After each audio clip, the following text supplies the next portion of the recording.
Hi friends, good morning. యాక్చువల్గా ఈరోజు శనివారం కదా అని మా పక్కన ఊర్లో ఉన్న వెంకటేశ్వర స్వామి గుడికి వెళ్ళామండి.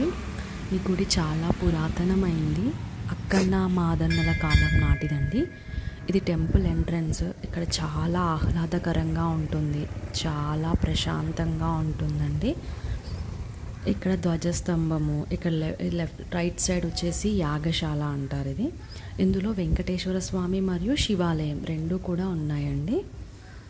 ఇందులో ఇక్కడ కూర్చోడానికి బెంచెస్ అండ్ గార్డెనింగ్ లాగా అన్ని పూల మొక్కలు అవన్నీ బాగా పెంచారండి. ఇది ధ్వజస్తంభం. ఇక్కడ ఎంట్రన్స్ అండి, టెంపుల్ అంటే వెంకటేశ్వర స్వామి గర్భగుడికి ఎంట్రన్స్. ఇది స్వామివారి దర్శనం అయితే చాలా బాగా జరిగిందండి. మీరు కూడా ఒకసారి దర్శించుకోండి, మీకు చూపిస్తున్నాను వీడియోలో కూడా. స్వామివారిని ఒకసారి చూడండి. ఓం నమో వెంకటేశాయ. ఇక్కడ ప్రతి శనివారం అండి ఇక్కడ అన్నదానం జరుగుతుందండి. ఇక్కడ దాతలు అన్నదానం చేస్తారు ఎవ్రీ సాటర్డే. ఇది లిస్ట్ అంటే అన్నదానంకి ఏమేమి కావాలి, ఎంత ఖర్చు అవుతుంది ఎవ్రీ వీక్ అనేది. ఇదేమో శివాలయం అండి, శివాలయం దగ్గరికి వెళ్తున్నాము. ఇక్కడ నందీశ్వరుడు ఉన్నాడు. శివాలయం ఎంట్రన్స్, ఇది గర్భగుడి ఎంట్రన్స్ అన్నమాట. ఓం నమ శివాయ, ఓం నమ శివాయ. ఇక్కడ అన్నదానం అని చెప్పాను కదా.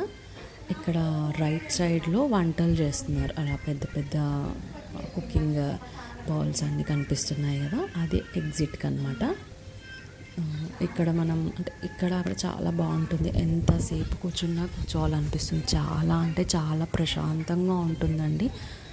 అంటే ఒక దేవాలయంకి వెళ్తే ఎంత అనుభూతిగానే అనిపిస్తుందో ఇక్కడికి వచ్చాకే నాకు చాలా బాగా అనిపిస్తుంది. ఇదండి టెంపుల్ వ్యూ అన్నమాట ఇదంతా. ఇక్కడ అది వెంకటేశ్వర స్వామి టెంపుల్, ఇదేమో శివాలయము. వెనకాల కళ్యాణ మండపం అని కూడా కడుతున్నారండి. అంటే శివుడిది కానీ వెంకటేశ్వర స్వామిది కానీ మామూలుగా కళ్యాణాలు బ్రహ్మోత్సవాలు అయినప్పుడు బాగా యూజ్ అవుతుంది కదా, అందుకోసమని కళ్యాణ మండపం కూడా కడుతున్నారండి. ఇక్కడ దీన్ని మామూలుగా అక్కన్న మాదన్న టెంపుల్ అంటాము. ఇందులోనే శివుడు వెంకటేశ్వర స్వామి ఉన్నారు. ఇది బయట వ్యూ అండి. ఇక్కడ పక్కనే మనకి రైట్ సైడ్లో చెరువు కూడా ఉంది అండి. ఎంత బాగుంటుందంటే ఇక్కడికి వస్తే చాలా చాలా బాగుంటుంది. అది మెయిన్ రోడ్ అండి, చాలా పెద్దగా ఉంటుంది గుడి కూడా. ప్రోగ్రామ్స్ అయినప్పుడు, బ్రహ్మోత్సవాలు అయినప్పుడు చాలామంది విఐపీస్ కూడా వస్తూ ఉంటారు. చాలా